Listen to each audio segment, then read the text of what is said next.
Apa yang menarik di chapter 1173? Chapter ini ingin menyampaikan satu kenyataan pahit. Kehidupan mewah para bangsawan dunia di tanah suci Marijoa ternyata tidak pernah gratis. Ada harga mahal yang harus mereka bayar, dan harga itu adalah kebebasan. Selama ini Marijoa digambarkan sebagai istana yang nyaman dan mewah milik para penguasa. Namun di chapter ini gambaran itu ternyata dibalik. Marijoa lebih mirip seperti penjara emas. Para bangsawan memang hidup tanpa kekurangan, tetapi hidup mereka sepenuhnya terikat pada satu syarat: patuh tanpa bertanya pada aturan lama dan kehendak Imusama.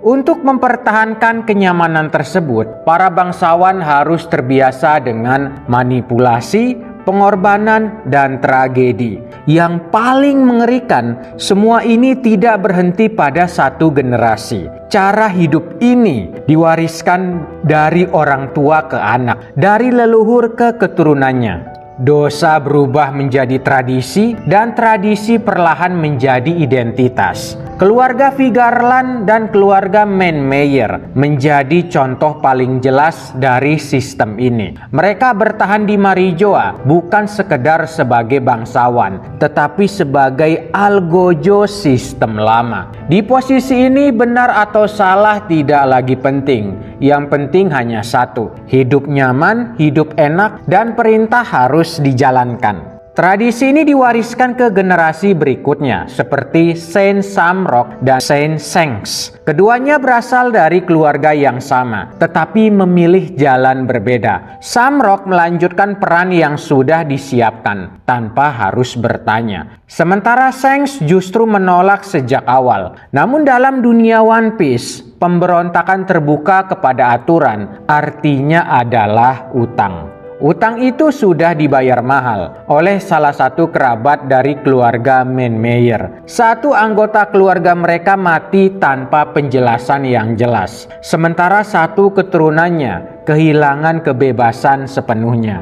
Hidupnya dijadikan alat untuk menjaga aturan lama. Inilah nasib yang menimpa Shuri atau Sherry dan ayahnya, salah satu dari 20 keluarga pendiri pemerintah dunia.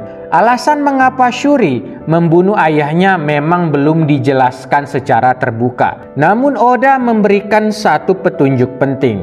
Imu tidak mengetahui identitas asli Brook. Hal ini terlihat saat Imu mencoba kembali mengendalikan alam bawah sadar Ganko, tepat setelah Brook berusaha menjernihkan pikirannya. Detail ini memberi kemungkinan bahwa tragedi tersebut terjadi ketika ayah Shuri tidak sepenuhnya berada di bawah kendali langsung Imusama. Kasus ini mengingatkan kita pada tragedi Raja Herod di negara Elbap. Jika Raja Herod adalah korban manipulasi pemerintah dunia, maka Shuri adalah korban dari sistem yang sama. Dan saat tragedi itu terjadi, Brook bukan saksi langsung. Ia hanya menyimpan potongan ingatan dan luka batin.